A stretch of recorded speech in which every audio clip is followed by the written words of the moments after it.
I'm still here if you can hear me. Yep, we can hear you, Preston. Just want to acknowledge you, so that's great. All right.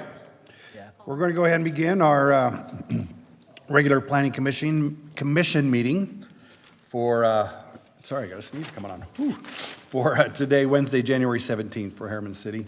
Appreciate everybody being here. We'll go ahead and call this meeting to order, and we'll begin with a Pledge of Allegiance led by our own Lauren to provide that to us.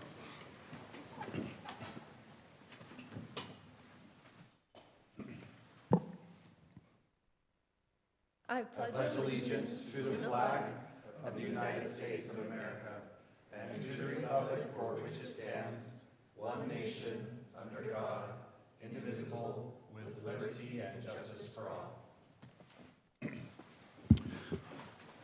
All right, we do have a full quorum present tonight. We also have one of our alternates online. Preston is with us online as well. So we have one item on the agenda today, and just ask if there are any conflicts of interest with this item.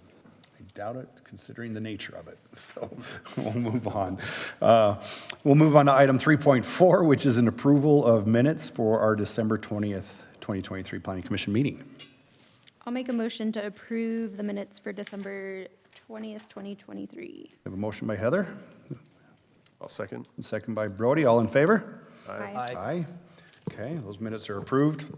We'll move on to item 4.1. Michael, which will lead us in a discussion on and consideration of a proposed amendment to the Herriman City Annexation Declaration Policy. This agenda item is really a way of just communicating with the general public and those interested, affected entities that the city is updating its annexation declaration policy. This is something that is required by state code. The city currently has, let me turn this on, an existing annexation declaration map.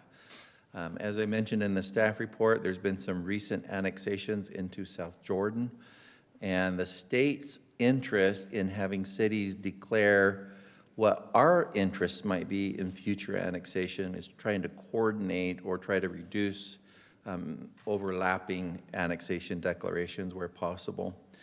So that is really what is driving this update, is the actions that have happened around us. So this is essentially the proposed map. You can see everything that we're identifying as now south of 118th South. Still goes to the county line on our west side, and then also down along our south side of the city, as well as over here on the south east quadrant of the city. This is basically maintaining our existing annexation policy. The state statute does specify our process for doing this. We had to mail a notice to all registered affected entities with the city, letting them know that we're having this meeting tonight. We're going to provide a 10-day public comment period from those affected entities. Then we will advertise a 14-day public hearing notice. So we're anticipating that will be at your next official Planning Commission meeting, not the joint meeting on the 5th Wednesday of this month, but your first meeting in February. We will have a public hearing on this proposal, and then you would make a recommendation to the City Council. Interestingly enough, the state code will require that the City Council also hold a public hearing on the annexation policy.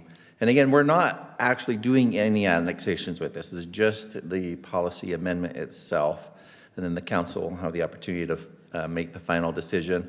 Once that policy is amended, we will file that document with the, I think it's with the state and the county.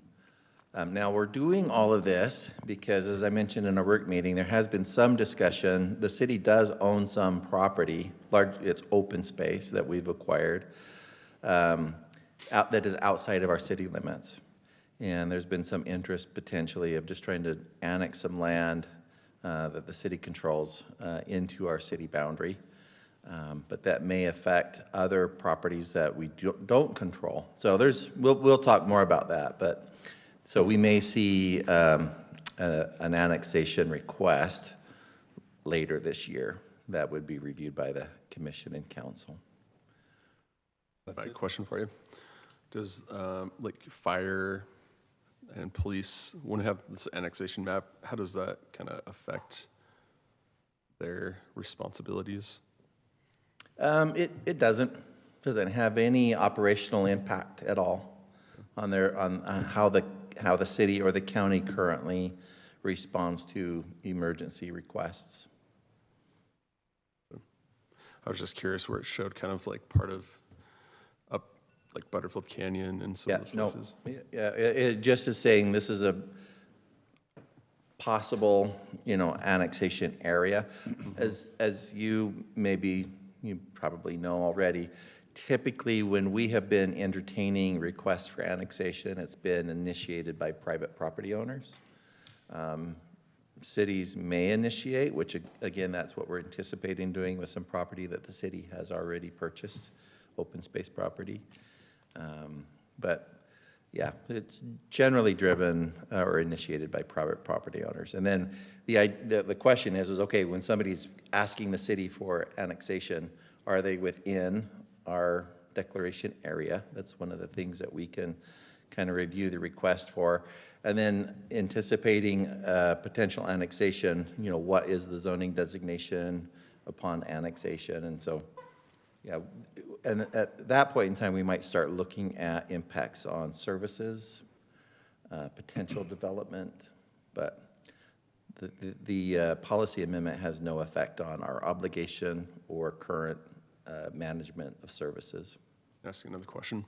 So when we declare this annexation area, does a property need to be touching already a piece of property that's within the city, or does the annexation help say, okay, this property wants to annex even though they're not touching the boundary that's currently in our city limits? So the state code is working to eliminate islands. So there are a number of cities who will have a non-contiguous, grouping of parcels that are Sandy has, I believe, still has this condition. So we're working to avoid that. Hopefully, an annexation is all contiguous with our current city boundaries. Sometimes you might see something that it looks like a peninsula, and that's maybe okay if there are, maybe there's geographic reasons for that, or, but in the past, there's been some efforts on cities to kind of cherry pick. So like, okay, we'll annex that area because there's a commercial center there. Yeah, or We a want the main road. revenue, but we don't want the responsibility of providing services to other parts of the unincorporated areas of that neighborhood. I think that's the So the definition idea of is, Sandy. hey, if you're going to do an annexation, it needs to be reasonable, logical. We have to defend why we're doing this but not that. Yeah. And when you start doing islands and peninsulas, it becomes, something that would bear a little more scrutiny. Okay, thank you. I got a crazy question. Could you go back to the map? Yeah. Real quick?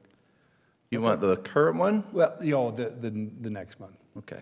That one. There's this little piece north central of that that's not enclosed, little, right, between the blue and the red there. Mm-hmm. Is that part of South Jordan's Daybreak, South declaration? Jordan. Declaration area? You're talking about this little, Little piece right on the top, the north end, right in the middle. Yeah, that notch there. Yeah. yeah, that is what's going into South Jordan. Okay. Yeah. That's what I was. That's Yeah. Daybreak, South Jordan. Daybreak, South Jordan. Okay. I just want to make sure that I understood that. Michael, I had a question on this. So the two blue areas are what we're talking about, right? Yes, yeah, the And blue they're areas. both- Obviously, the red is our the current city boundary boundaries. as a So are they city. both Salt Lake County then? This is all Salt Lake County. And then on this side, is that forestry? Is that what that's considered, or?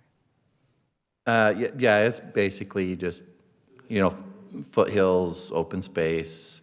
We've got, Kennecott obviously has, interest in here in their buffer. But yeah, this is all still Salt Lake County.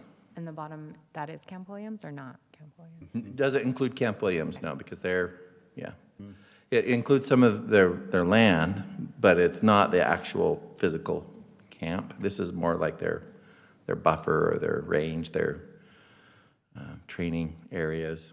Again, we're not, this is if you go back to, or I'll go back, you can see that we had that in our previous annexation declaration. So that hasn't changed. That's the same. So Michael, why on the previous map shows just a little sliver of Herriman City that overlaps the Utah County line? Is that because we acquire in whole parcels? So if somebody owns 20 acres, you buy or you annex the whole 20 acres, not just up to the county line? Typically that is true. But I must admit, I have not noticed, I noticed that previous map. And you'll see that that's not really reflected in this one. I mean, I guess maybe we had a boundary change there, but this predates me. So I don't know if Blake's not here, is he?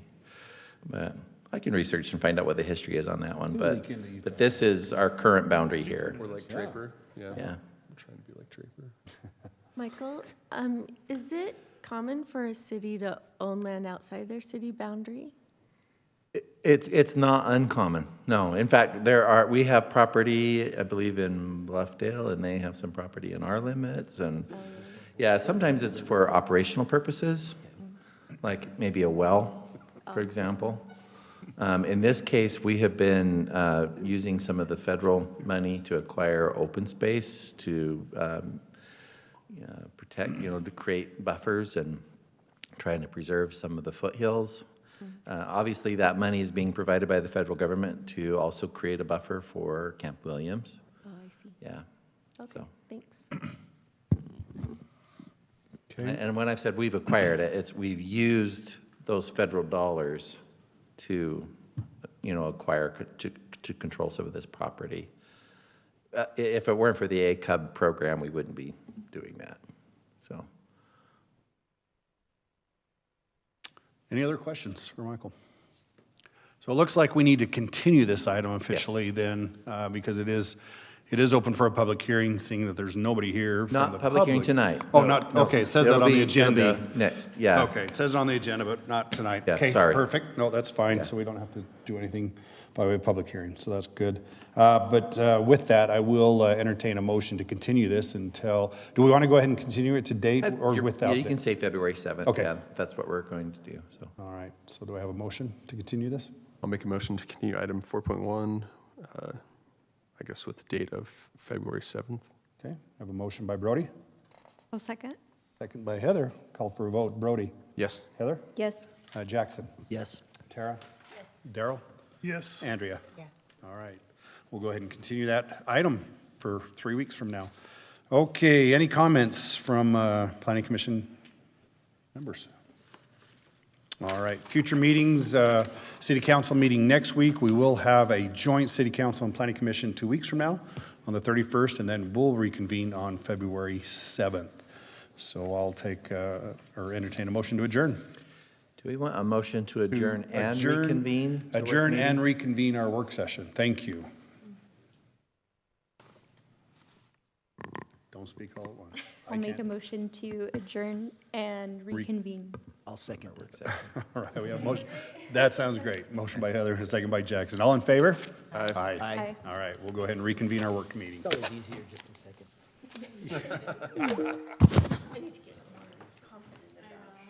Hey, Michael? Yeah. Hey, Michael? Got it all down. I've been here for 6 years. That's great.